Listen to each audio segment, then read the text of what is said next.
Hello guys, welcome to my YouTube channel book ripper. आज हामी logic र सेटको बारेमा पढ्नेछौँ। लजिक एन्ड सेटमा पहिलोमा छ स्टेटमेन्ट। स्टेटमेन्ट भनेको के हो त? अब स्टेटमेन्ट भनेको a declarative sentence which is either true or false but not both is called statement. Statement भनेको एउटा डिक्लेरेटिभ सेन्टेन्स हो जुन या त ट्रु हुन्छ या त फल्स हुन्छ, तर दुइटै एउटै साथ हुन सक्दैन। जस्तै क्यान आई राइट क्वेसन सोध्यो, क्यान आई राइट, म लेख्न सक्छु? यस पनि हुनसक्छ, नो पनि हुनसक्छ, दुइटै हो नि त। त्यही भएर यो डिक्लेरेटिभ सेन्टेन्स, यो एउटा सेन्टेन्स भएन। अब फर इक्जाम्पल जस्तै 5 × 5 इक्वल टु कति हुन्छ? 25 हुन्छ। एउटा सेन्टेन्स भने मैले भन्नाले यो ट्रु हो नि त, त्यही भएर यो एउटा स्टेटमेन्ट हो। अब मैले भने 5 × 5 इज नट इक्वल टु 10, यो के भयो? फल्स भयो। तर पनि यो स्टेटमेन्ट हो नि त, या त ट्रु हुनु पऱ्यो या त फल्स हुनु पऱ्यो, अनि स्टेटमेन्ट हुनु। तर मैले जस्तै अब भने गिभ मी यर आइडेन्टिफिकेसन भने, ठिक छ, गिभ मी यर आइडेन्टिफिकेसन भने तिमी मलाई तिम्रो आइडेन्टिफिकेसन देऊ भने मैले, अब उसले दिन पनि सक्छ नदिन पनि सक्छ, दुइटै केस भयो नि त, बोथ केस भयो। त्यही भएर यो स्टेटमेन्ट भएन।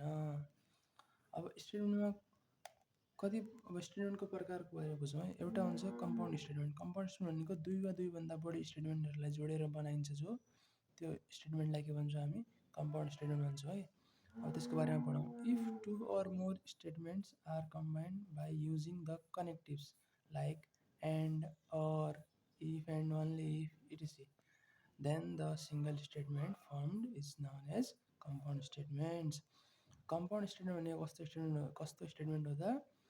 जब दुई वा दुईभन्दा बढी स्टेटमेन्टहरू एक आपसमा जोडिन्छन्, के युज गरेर अरे? कनेक्टिभ्स युज गरेर। कनेक्टिभ्स भनेको जस्तै एन्डहरू, अर भयो, इफ एन्ड ओन्ली इफ भयो, त्यस्ता कनेक्टिभहरू युज गरेर जब दुई वा दुईभन्दा बढी स्टेटमेन्ट जोडिन्छ, त्यो त्यहाँबाट एउटा स्टेटमेन्ट जो फर्म हुन्छ, त्यो स्टेटमेन्टलाई के भन्छ हामीहरू? कम्पाउन्ड स्टेटमेन्ट भन्छौँ।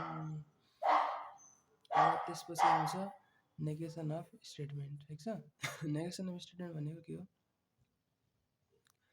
A statement which denies a given statement is called the negation of statement. अब नेगेसन भन्नाले के? ब्याकग्राउन्ड नोइजलाई इग्नोर गरिदिनु होला प्लिज, कुकुर फुकेको आवाज आउला होला। Statement which denies a given statement भनेको एउटा कुनै स्टेटमेन्ट दिया छ, जस्तै स्टेटमेन्ट कुन छ? 5 × 5 इक्वल टु 25 छ, एउटा स्टेटमेन्ट भयो। अब मैले यसलाई होइन भनिदिएँ, डिनाइ गरिदिएँ, नाइ भन्यो भने यो के हो? नेगेसन अफ स्टेटमेन्ट हो। नेगेसन स्टेटमेन्टलाई अब हेरौँ। जस्तै if there is a statement P, then the negation of P is denoted by यो चाहिँ साइन नेगेसनको है, नेगेसन पी। यसलाई चाहिँ नेगेसन भन्छन्, नेगेसन पी, ठिक छ। चाहिँ नेगेसन पी भयो। जस्तै पी भन्ने एउटा सेन्टेन्स छ। सेन्टेन्स के छ? 2 + 3 = 5, 2 + 3 = 5 भन्ने एउटा हामीले सेन्टेन्स भने, पी भन्ने सेन्टेन्स भने। अब त्यसलाई हामीले मनाइ गर्नु पऱ्यो, नाइ भन्नु पऱ्यो भन्नाले नेगेसन अफ पी लगाउने भयो हामी। नेगेसन अफ पी भनेको के अरे? 2 + 3 इज नट इक्वल टु 5। अब 2 + 3 हाम्रो 5 होइन भनेर हामीले नेगेसन लगायो, ठिक छ। नेगेसन अफ स्टेटमेन्ट सक्यो। अब नोटमा चाहिँ यो ध्यान दिनुपर्ने कुरा हो। To construct negation of statement, के यस्ता स्टेटमेन्ट हुन्छ नि जसको नेगेसन चाहिँ केही फरक हुन्छ, हल्का फरक जस्तो हुन्छ है। To construct negation of statements containing the word all. अब जुन स्टेटमेन्टहरूमा अल लाग्छ तिनीहरूको नेगेसन कसरी बनाइन्छ अरे? वी युज सम अनि स्टेटमेन्ट अनि नट है। सम र नट लगाएर चाहिँ हामी अलबाट बनेको स्टेटमेन्टहरूको नेगेसन बनाउँछौँ। र and for some we use no, जो समबाट सुरु भएका स्टेटमेन्ट हुन्छन् तिनीहरूको नेगेसन बनाउँदाखेरि हामी नो युज गर्छौँ, ठिक छ। जस्तै एउटा इक्जाम्पल हेरौँ अलको लागि। फर इक्जाम्पल एउटा पी चाहिँ स्टेटमेन्ट भने, त्यो स्टेटमेन्ट कुन छ अरे? अल टिचर्स आर जेनरस, सबै टिचरहरू जेनरस हुन्छन्। अब यसको नेगेसन के होला? अब सबै टिचरहरू जेनरस हुन्छन् भन्नाले कोही त जेनरस हुन्छन् नि, कोही जेनरस हुन्नन्। त्यसको नेगेसन के भयो? Some teachers are not generous. यसको चाहिँ यो नेगेसन भयो। अल लगाएको हुनाले सम र नट लगाएर हामीले यसको नेगेसन बनायौँ। अब हामीहरू यसको नेगेसनको ट्रुथ टेबल हेर्छौँ है। ट्रुथ टेबल भनेको के हो त खासमा? The truth value of correct statement is true denoted by T or 1. The truth value of statement which is incorrect or false denoted by F or 0. अब ट्रुथ टेबलमा चाहिँ दुईवटा भ्याल्यु हुन्छ, या त ट्रुथ हुन्छ भन्नाले टी होला, या त फल्स हुन्छ भन्नाले एफ। अब यो टी र एफलाई हामी 1 पनि लेख्न सक्छौँ, टीलाई, एफलाई 0 पनि लेख्न मिल्छ। जस्तै ट्रुथ टेबल हेरौँ है। यता छ स्टेटमेन्ट पी भन्ने छ, यसको नेगेसन अफ पी छ है यतापट्टि हो। यो भनेको चाहिँ ट्रुथ भ्याल्यु, यो भनेको चाहिँ स्टेटमेन्ट है। जस्तै पी स्टेटमेन्ट, अब कुनै एउटा स्टेटमेन्ट छ या त त्यो ट्रु हुन्छ भन्नाले त ट्रु हुन्छ, या त फल्स हुन्छ भन्नाले दुईवटा चाहिँ यसको ट्रुथ भ्याल्यु हुन्छ, या त ट्रु हुने भयो या त फल्स हुने भयो। त्यही भएर एउटा स्टेटमेन्टको ट्रु या त फल्स दुईवटा ट्रुथ भ्याल्यु भयो। अब नेगेसन भन्नाले नट हो नि त। अब जस्तै पी ट्रु छ भने त्यसको नेगेसन के होला? फल्स होला अभियसली। जस्तै पी फल्स छ भने नेगेसन त्यसको ट्रु होला, सिधा कुरा। अब यसलाई यसरी पनि लेख्न सकिन्छ, पी नेगेसन पी छ, पीको ट्रु एफ छ भने नेगेसनको एफ र टी हुन्छ, फल्स ट्रुको फल्स, फल्सको ट्रु नेगेसन लगाउँदाखेरि। यति बुझ्यो। अब हामीहरू जाउँ कन्जक्सन र डिसक्सनमा। कन्जक्सन र डिसक्सन भने है के भनेको छ? If a compound statement is formed by the combination of two statement connecting by and it is known as conjunction. अब कन्जक्सन भन्नाले के रहेछ? कन्जक्सन भन्नाले कनेक्टिभ रहेछ क्या, एउटा कनेक्टिभ रहेछ है। कनेक्टिभ कस्तो कनेक्टिभ रहेछ? एन्ड रहेछ है। अब के भनेको छ?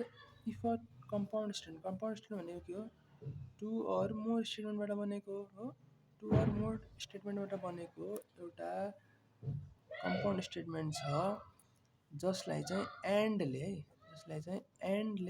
हामीले के गरेको छ? जोडेको छौँ, एउटा कनेक्ट गरेको छौँ भने त्यो जो एन्ड छ, यो एन्डलाई के भन्छौँ हामी? कन्जक्सन भन्छौँ।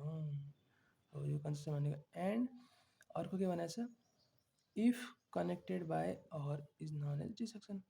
अब यो एन्डले कनेक्ट गरेको छ भने त्यसलाई त्यो स्टेटमेन्टले के भन्छ? कन्जक्सन भन्छौँ त्यसलाई। यो कनेक्टिभलाई के भन्छौँ? कन्जक्सन भन्छौँ। र अर कनेक्टिभ आएको छ भने यसलाई के भन्छौँ हामीहरू? डिसक्सन भन्छौँ। ठिक छ। एन्ड लागेको छ भने के भयो? एन्ड भनेको कन्जक्सन, अर भनेको डिसक्सन।